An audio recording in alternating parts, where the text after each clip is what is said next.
Hello, hello, hello, and welcome back to Space Engineers on the Xbox, on the Series X. Today we are talking about production. This tutorial is designed to get you up to speed with production in Space Engineers. You'll see this in my survival guide for new players, the next part, which is coming very soon. But before that, like I did with the drill rigs themselves, I wanted to talk production using my creative save. You may recognize it from the drill rigs. I've removed the maglev one because that's surplus to requirements, and we're focused on the vanilla one, this one over here. So to begin with, your production begins with a basic refinery and a basic assembler. Before that, it starts with your good old survival kit. Now, if you've been following my survival guide, you know how to take that survival kit, that pod, and turn it into something like this. Anyway, this isn't what we're talking about. This is what we're talking about here. When we pop open our production tab on our basic assembler, you will see that it has a list of blueprints at the top, components, tools, and now consumables. Consumables were added in Warfare 1 Field Engineer as their own tab. Blueprints are any parts that you can make with the current amount of ores that you have from your basic refiner or your refiner. Tools can also be made. Tools now include guns as well.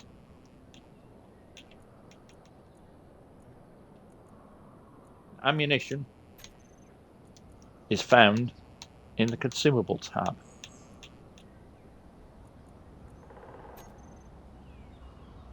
An assembler like this is, as they say, basic. It can only do really basic stuff to get you up and running. But what it can do is it can build components needed to boost your production and to boost everything. So it can build these metal grids. Now, in my survival save, we found cobalt ingots, which means we can make metal grids. Anything that's in red requires a specific resource that's missing. You'll see it on the stored materials.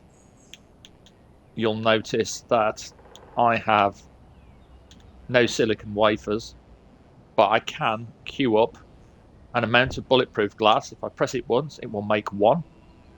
If I hold down the left bumper on it and press A, it will make 10. The right bumper will make 100. And if you want 1,000, well, you hold both down, press A. Any amount of components built like this, and you know how to use the build planner. It's really simple. You want to build something like a wind turbine. You go to the wind turbine, you press X to add it to the build planner, or Y to remove something from the build planner. Pressing X adds it, and then if we now ignore the shortcut for the time being, we'll go into here, and you'll see that you can add components from build planner to production queue. So if you press this now, you'll see all of these components for a wind turbine being built.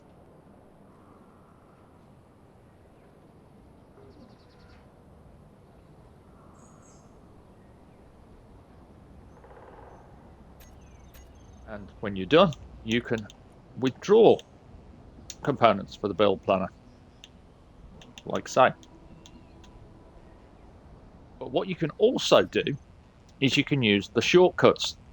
So holding down the left bumper and tapping the inventory button will put your current build into production. So, for instance, say we want to build a battery. We add the battery to the build planner. We hold down the left bumper, tap the inventory, and we automatically put that into production from the cargo container. See, it's chugging away in the background here. Building our batteries, power cells. Takes a longer time.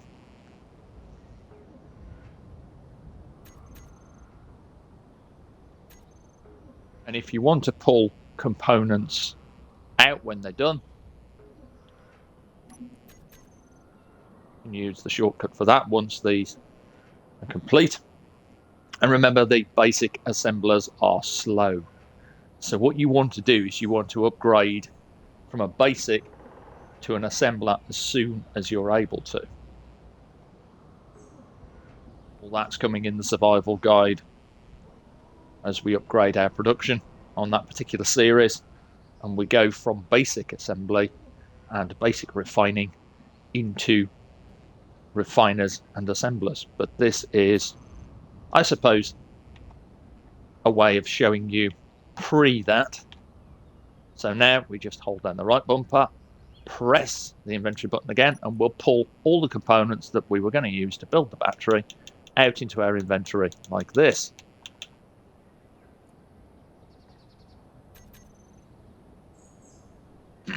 Right, so an assembler doesn't just assemble things, it can disassemble. And what you can do with these is you can see these here, like this, are surplus to requirements. So if you press Y on this screen, then you go into disassembling mode. Now, from here, go to disassemble all and hit A. Everything in that inventory will be disassembled back into its component parts. And if you have a surplus of inventory, they'll get shoved into the nearest connected cargo container.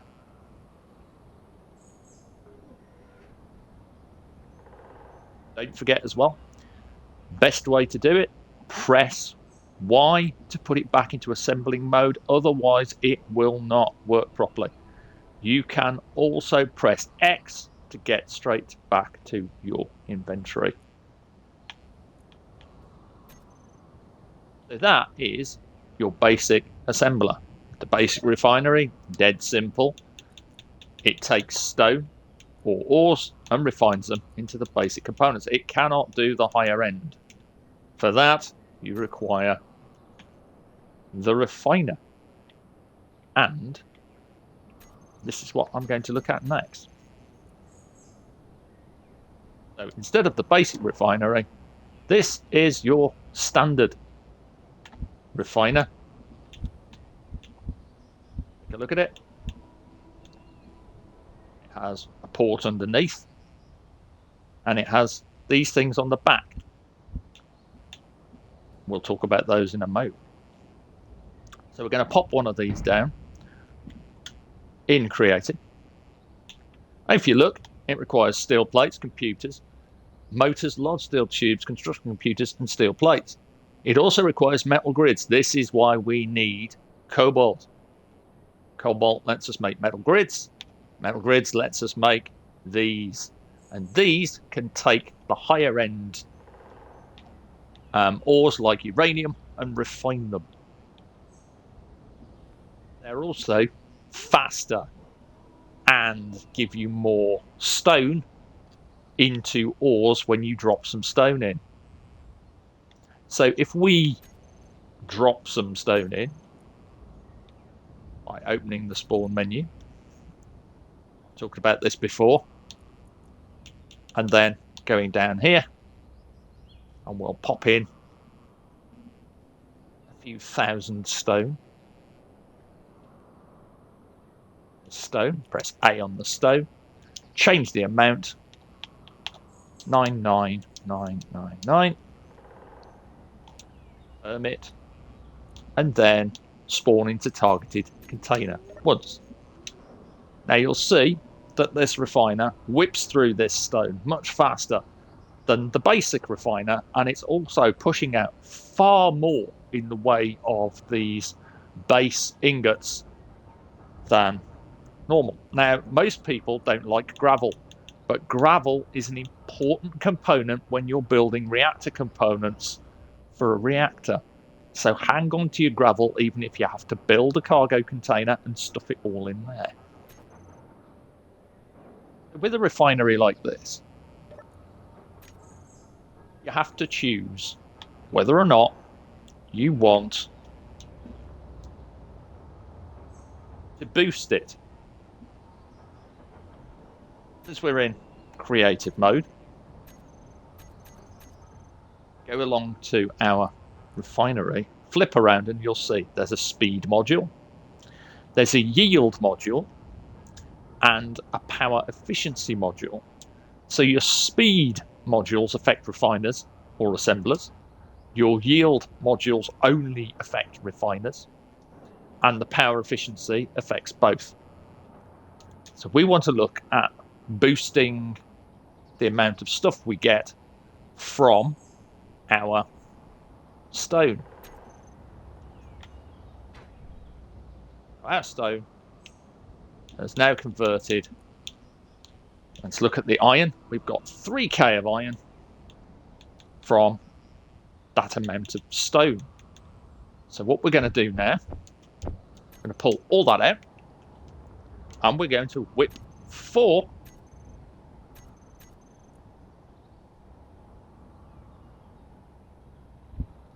these on.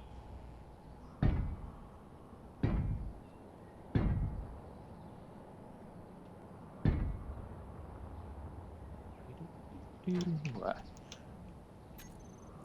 And we're going to pop the spawn menu open again. We don't need to change any figures or alter anything. Just use the left stick to bring it down to spawn into target container. Tap A once. Now let's look.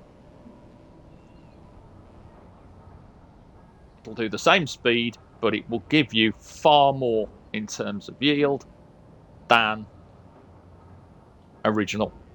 You'll already see that the iron is way up to what it was. These 4 modules.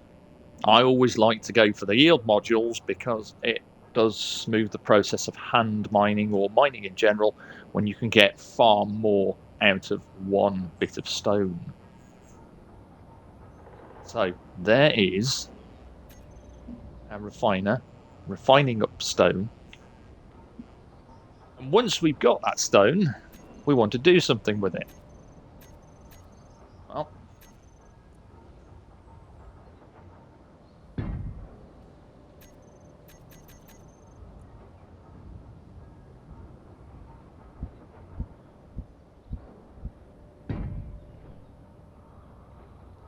what we want to do with it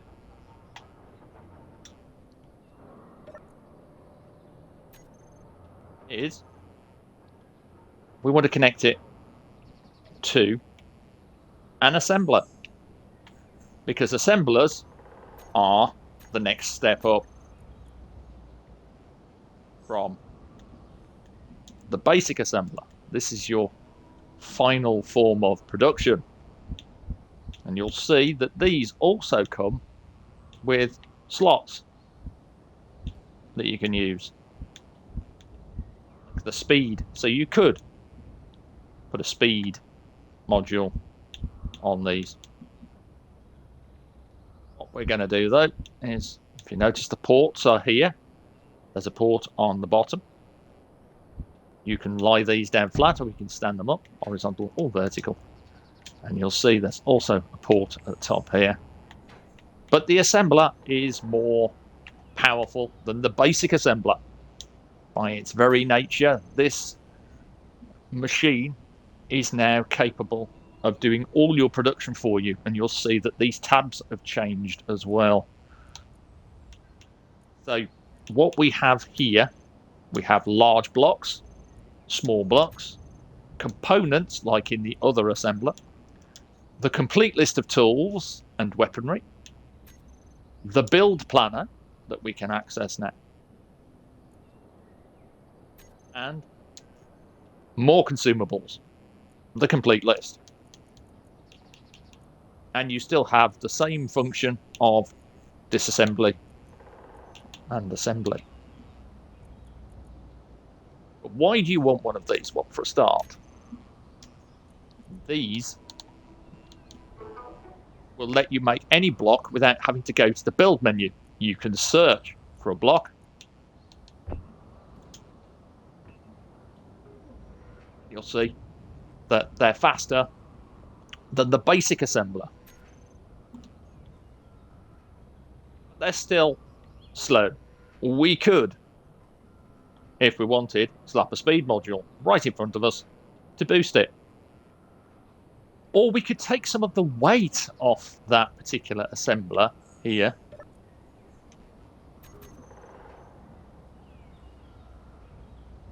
Once it's done.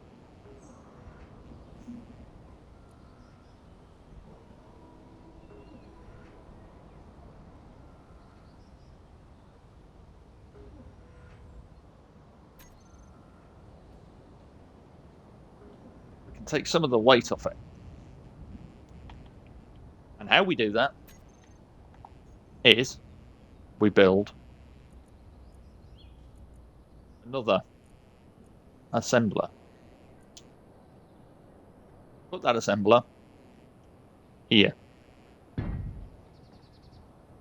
like this. Now this is assembler 2. So if we go to its control panel, you'll see it's called assembler 2.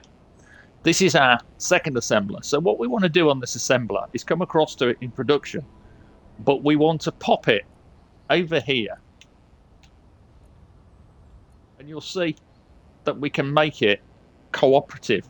So if we click this assembler into co-op mode, like so, you'll see that when we order something on this particular assembler in our production now, if we choose assembler and then we go to, say, build 2 flight seats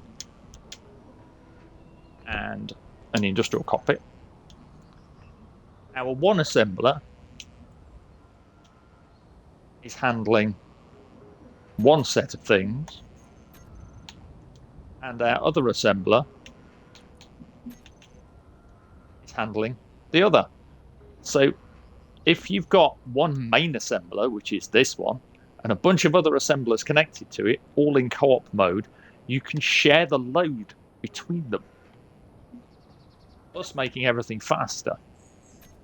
Bear in mind, though, that assemblers do use power.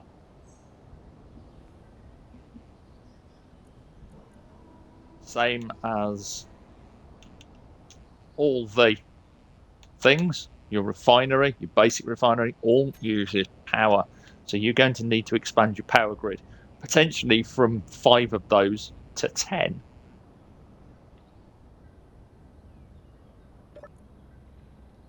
See, though, that assembler 2's done its thing. But we're missing cobalt ingots. Because, of course, even in creative mode, we need to summon cobalt ingots into the system to finish. But that's fine. This was just basically to show you how you can use assemblers in co-op, as well as to show you how to increase your production, which we'll be doing the long way when we jump into the next part of the survival guide. And this has been a sneak preview like I did with the drills. As I said, the more you add to this production system, the more efficient it can become. Hopefully, that's given you a bit of a heads up on Space Engineers and how it handles production, going from your basic setup over here into something a little more complex. But what we're going to do on our survival guide is we're actually going to pull our basic assembler out and our refiner once we actually have the components and materials to build these larger scale refiners and assemblers. We'll build 2 assemblers. We'll put one into co-op, and then we will build a large refinery, and we will have a boosted production, and that boosted production will allow us to make more components and make something like one of my little scout vehicles, which we can slap an ore detector on and go looking for more ores, with the idea that eventually what I want to do is build a ship capable of leaving the planet and getting out there. Now, this thing won't be a proper big ship at all. It will be one of my shortcut vessels that lets me get out into space and back, usually. I haven't decided if I want to take oxygen with me or whether or not I want to use the suit's oxygen with some bottles. And one of the reasons that I want this atmospheric vehicle to scout around is I want to find a good supply of ice. If I can find a good supply of ice, and I'm extremely lucky on this particular creative save because just over here is a great big ice lake.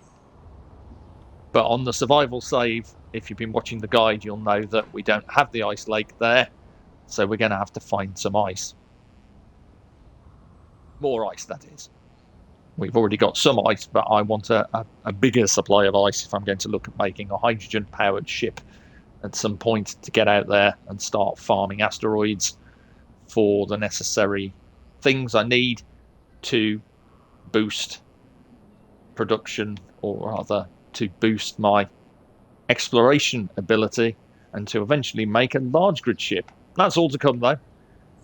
This has just been a sneak peek even at production. Getting my words mixed up. Hopefully you've had fun, you've enjoyed watching this one as I've enjoyed doing it. I will always say, stay safe, take care, have fun, enjoy the game. Keep remembering that eventually we're going to get Warfare 2 and Warfare 3. What's coming in those, I don't know, but I'm excited to find out. Bye for now.